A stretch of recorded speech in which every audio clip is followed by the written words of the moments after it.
Okay, let's unpack this. I want you to picture the absolute worst professional burnout you can imagine. Okay. You're a teacher. You started out with all this passion, this fire, wanting to mold young minds. And then something just happens, a traumatic event. Right. And now you don't just dislike your job. You're not just on vacation. You have developed a profound, deep-seated disdain for humanity. You are a full-blown misanthrope. It's a heavy place to start. Yeah. I mean, that level of disillusionment, especially for someone who's supposed to be in a caregiving or, an educational role. Yeah. That's a massive barrier to any kind of connection. It's not just being grumpy. It's a fundamental rejection of people. Right. So you're done with people. But, you still have to pay rent. You still need a job. Unfortunately, yes. And you stumble across a listing. In this listing, it explicitly asks for a teacher who doesn't just know their math or history, but, and this is a quote, genuinely cares about students. Which is the one thing he can't get is the exact opposite of where his head is at. Exactly. It's the last thing he should be doing. But he takes the gig. He walks into the classroom ready to, I don't know, probably hate every second of it. And the students aren't human. And that's the hook. That is the hook. We're diving deep today into a show that takes that premise and absolutely runs with it. It's called A Misanthrope Teaches a Class for Demi-Humans.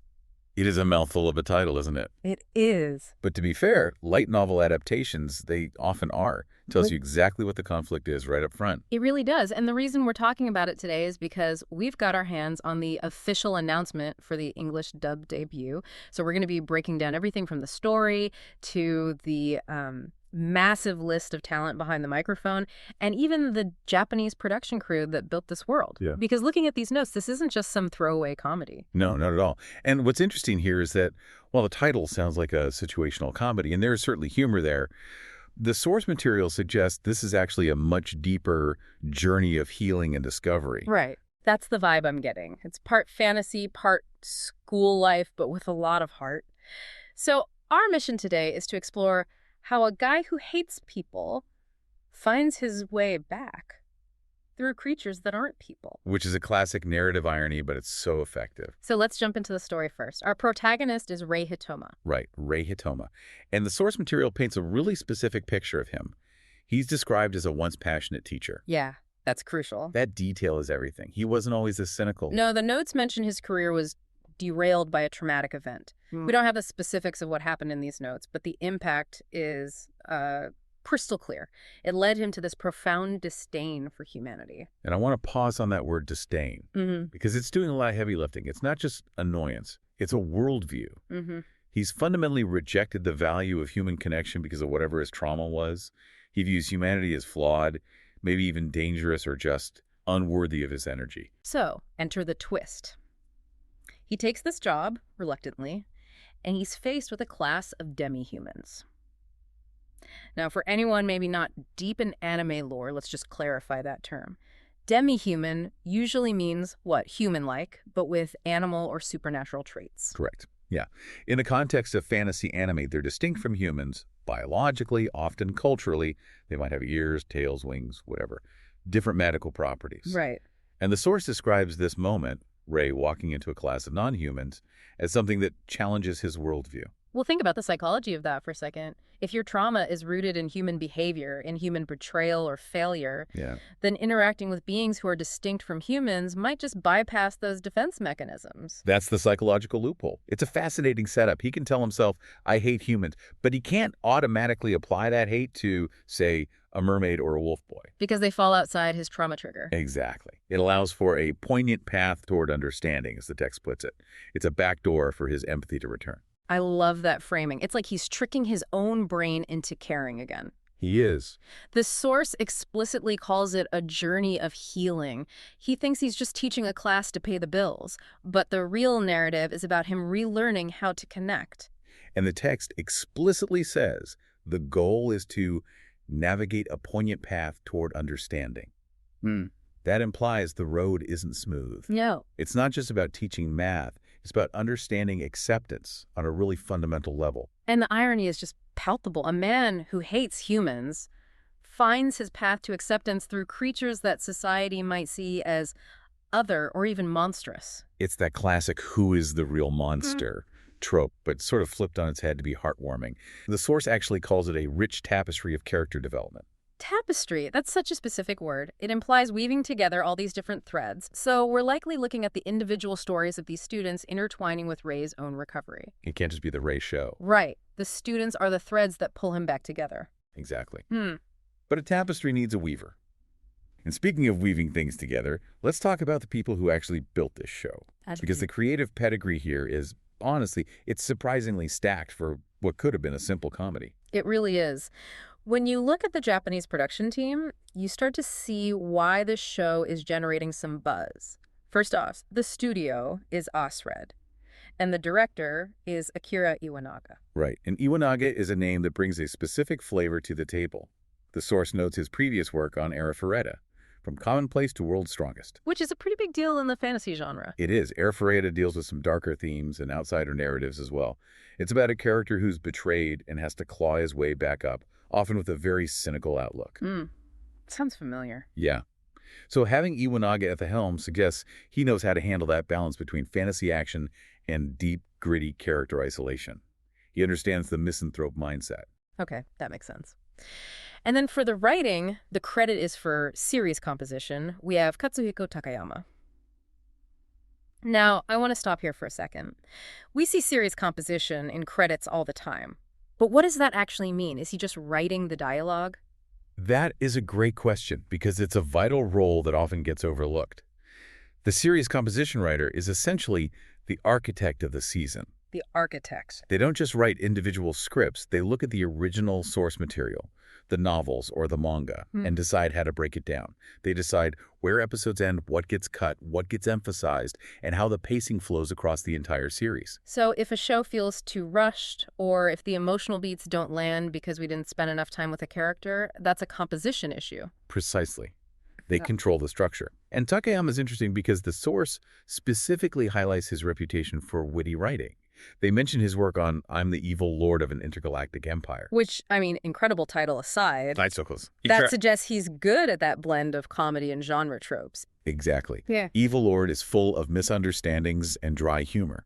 If you're going to have a misanthrope teacher, you need wit. You need that dry, biting humor to balance out the sentimental moments so that it doesn't become too melodramatic. True. Takayama seems like the perfect architect for that tone. And we can't skip the visuals. Character design is by Maiko Okada. Known for Mother of the Goddess's Dormitory, which suggests a strong ability to create distinct, visually appealing characters. In a show about demi-humans, visual distinction is key. Absolutely. You need the audience to instantly recognize the species or traits of each student, while still making them look like a cohesive class. Okada has a track record for handling large, distinct casts. But here is where it gets really interesting for me. The music. The composer... Makoto Miyazaki. Makoto Miyazaki. The source drops this massive nugget. Miyazaki worked on the acclaimed One Punch Man. That is a significant credit. It's huge. One Punch Man has one of the most iconic, high-energy, emotional soundtracks in modern anime. It goes from goofy to epic in, 0.5 seconds? It does. And what that tells us is that the musical backdrop for this show is not going to be an afterthought. Miyazaki is a master of contrast. He knows how to underscore comedic timing with something light, but then bam, swell into those massive emotional hero moments. It suggests the production value here is high. They didn't just grab stock music. They got the One Punch Man composer. That's a signal to the audience to pay attention. It elevates the material. It tells us this isn't just a throwaway slice-of-life show. It has weight. The music will likely treat the student struggles with the same gravity as a superhero battle. Okay, so the foundation is solid, but for a lot of our listeners, the make-or-break factor is the dub. And that is the main event of the source text we have today. The English dub debut. It premiered specifically on Saturday, January 24. Exclusively on Crunchyroll. So it's out there, it's available. And the cast list, it's basically a roll call of talent. It is a medley of talented voice actors, as the text describes it. And casting is so crucial for a show like this. You need actors who can handle that chutzpah the source mentions. Chutzpah. I love that they use that word. Let's run through who is bringing that energy. First up, our grumpy teacher, Rei. Voiced by Gerard Caster. And he's described as versatile, which he'll need to be, going from I hate everyone to, okay, maybe you guys are all right. It's a remarkably difficult arc to voice. You have to be unlikable enough to believe the misanthropy. You can't just be cool aloof. You have to be genuinely checked out. Right. But you need enough charisma that the audience wants to stick around for the redemption. Castor has a heavy lift here. Then we have the students. We've got Isaki, voiced by Veronica Lowe, and Kyoka, Described as spirited. voiced by Kelly Greenshield. Now, spirited in anime casting usually implies high energy, volume, maybe a bit of a troublemaker. Or just the catalyst for the teacher's headaches. The one who refuses to be ignored. Probably. Then there's Sui. The source says Sui is sure to charm. Voiced by Emily Neves. And Emily Neves has a voice that can definitely pull off charming. She often plays characters that have a sweet exterior but a lot of internal complexity. Right. Charm can be a weapon in a classroom setting. Oh, for sure. And Tabari, this one is described as humorous, voiced by Kristen McGuire. Comedy is hard. So having someone specifically noted for the humorous character puts a lot of pressure on the delivery. Kristen McGuire is also a scriptwriter herself, so she understands comedic timing from both sides of the glass. Oh, that's a great choice then. Yeah. We've also got Satoru, voiced by Ethan Gallardo, Shiro, voiced by Mark Stoddard, and Yuki, voiced by Molly Zhang. It's a full classroom. It is, but there is one more name that jumped out at me in the supporting cast. Rei's mother. Ah, yes. She is voiced by Colleen Klinkenbeard. And the text refers to her as experienced, which is putting it mildly. Right. I mean, if you know anime, you know that name. She's an industry titan. Having a heavyweight like Colleen Klinkenbeard in a supporting role, that's quality control right there. It adds a level of instant gravitas. Even if the role is small, having that level of experience in the booth grounds the scene. It suggests that Rei's relationship with his mother might be pivotal to understanding his trauma. Good point. You don't cast Colleen Klinkenbeard for a throwaway line. So true. Now, behind those voices, there's the crew directing them. Because you can have great actors, but if the direction is off, it doesn't land. The voice director is Manuel Aragon. And the source specifically says his role is ensuring the actors hit the right notes. Which, in a show balancing depression and supernatural comedy, is all about tone. All about tone. If you lean too hard into the depression, it's a slog. If you lean too hard into the wacky antics, the emotional healing feels fake. Manuel Aragon's job is to keep that tightrope taut. And we have to give a meta shout-out to the adaptation writer, Dominique French. I feel like we need to clarify this role, too, like we did with series composition. Adaptation isn't just translation, is it? No, not at all. And it's a distinction that really matters for the viewer experience. A translator converts the Japanese words into English words, the literal meaning. Okay.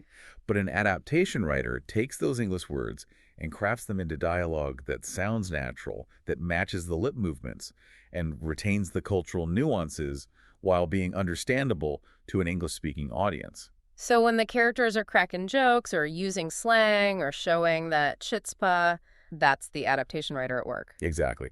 Dominique French is responsible for the flow and the flavor of the English script. If the dialogue snaps and feels real, that's the adaptation. And rounding out the team, we have Zach Boltman as producer and the technical wizard himself. Victor Acosta, the chief engineer. And technical wizard, high praise from the source material. Audio engineering is one of those things you only notice when it's bad. But in this case, think back to the music. We have a score by the One Punch Man composer. That music is going to be big, dynamic, complex. The engineer has to mix that with dialogue, so every word is clear, without losing the power of the track. If he's a wizard, it means the soundscape is going to be seamless. So we've got the story, we've got the Japanese legends, we've got the English dub squad. But let's zoom out.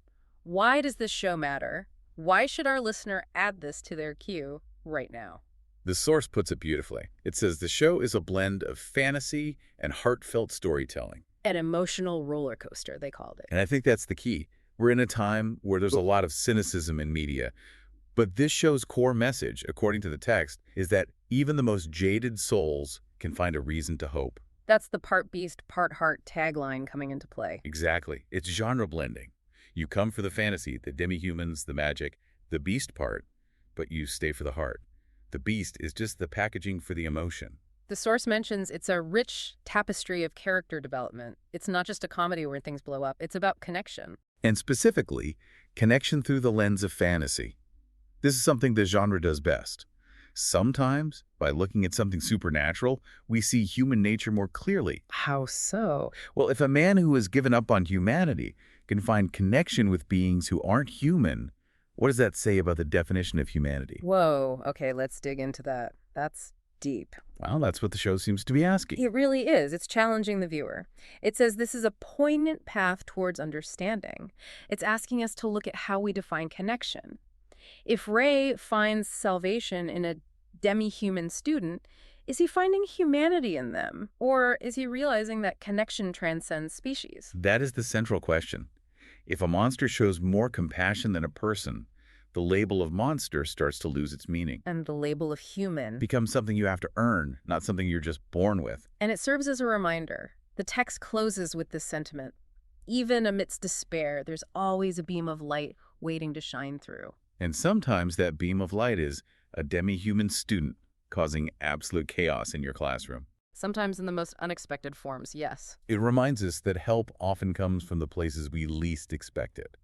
Rei expects nothing from these students, and they end up giving him everything. So to recap for everyone listening who's ready to see this dynamic play out. The show is A Misanthrope Teaches, a class for demi-humans. The English dub dropped on Saturday, January 24. It's streaming exclusively on Crunchyroll. It features the music of the guy who did One Punch Man, character designs from the Goddess's dorm artist, and a dub cast led by Gerard and the legendary Colleen Clinkenbeard.